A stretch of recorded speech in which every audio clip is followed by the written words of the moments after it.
সে কি আশ্রমে থাকে না? তবে কি গণেশ গণেশ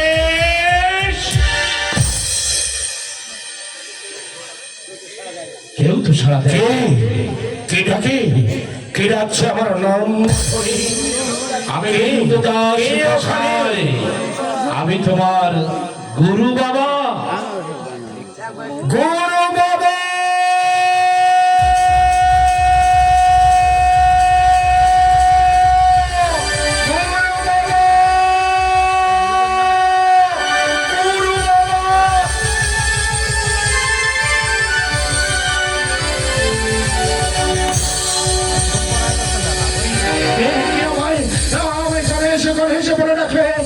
পরিচিত কণ্ঠ মনে হলো আমার গুরু বাবা। তাহলে গুরু বাবা কি আশ্রমে ফিরে এসেছে? গুরু বাবা এই দেখো ফিরে এসেছি। একাই এলেছি মানে তোমার পাশে পুলিকে দেখছি না। ও কথা তুমি জিজ্ঞাসা করো না গণেশ। ও কথা জিজ্ঞাসা করলে আমি তার কোনো উত্তর দিতে পারবো না। আচ্ছা গণেশ, অনেকদিন পর আমি আশ্রমে ফিরলাম। গুরু বাবা একটিবার বলো, এতদিন তুমি কোথায় ছিলে? তোমায় দেখতে না পেয়ে আমার কাছে কোনো পৃথিবীতে আধার হয়ে গিয়েছিল।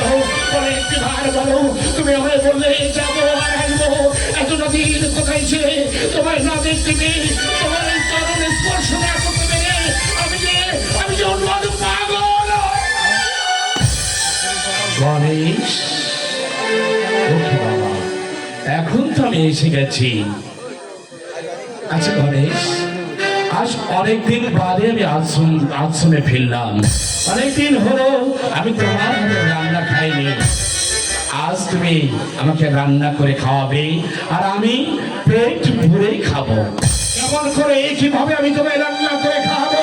যেদিন তুমি আমার আশ্রমে রেখে গেছো সেদিন থেকে তোমার মায়ের নামে প্রসাদ নিবেদন করি, সেই প্রসাদ ভক্ষণ করে আজ আমি বেঁচে আছি। কেমন করে কিভাবে বলো আমি তোমায় রান্না করে দেবো?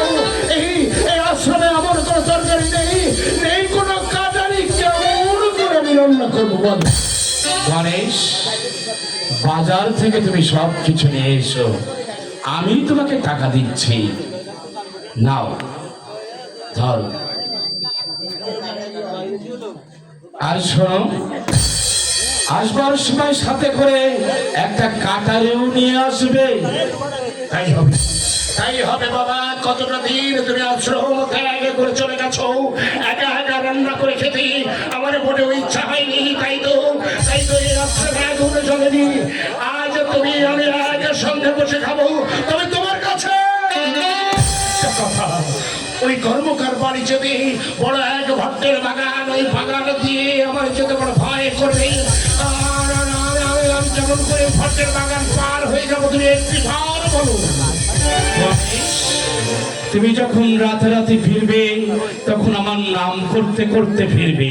শোনো না, ওই ভট্টের বাগানে যদি আমি মহা সংকটে পড়ি, মহা বিপদে পড়ি, আমি যদি তোমার নাম স্মরণ করি, তুমি আমার ডাকের সাড়া দেবে তো? বলো একটিবার তুমি আমায় কথা দাও। অবশ্যই দেব বলে কথা দিলে যদি ভোর সংকটে পড়ে কখনো কোনো সময় আমি তোমায় স্মরণ করি, সে সময় তুমি তোমার দেওয়া কথা রেখো। এবার করে তুমি আমায় জীবনে দাও, তোমার প্রতিদিন আমি চলে যাচ্ছি ওই কর্ম।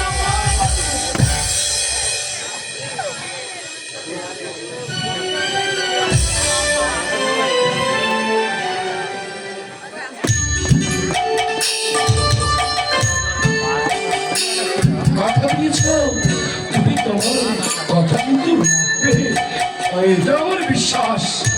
আমি ডাকলে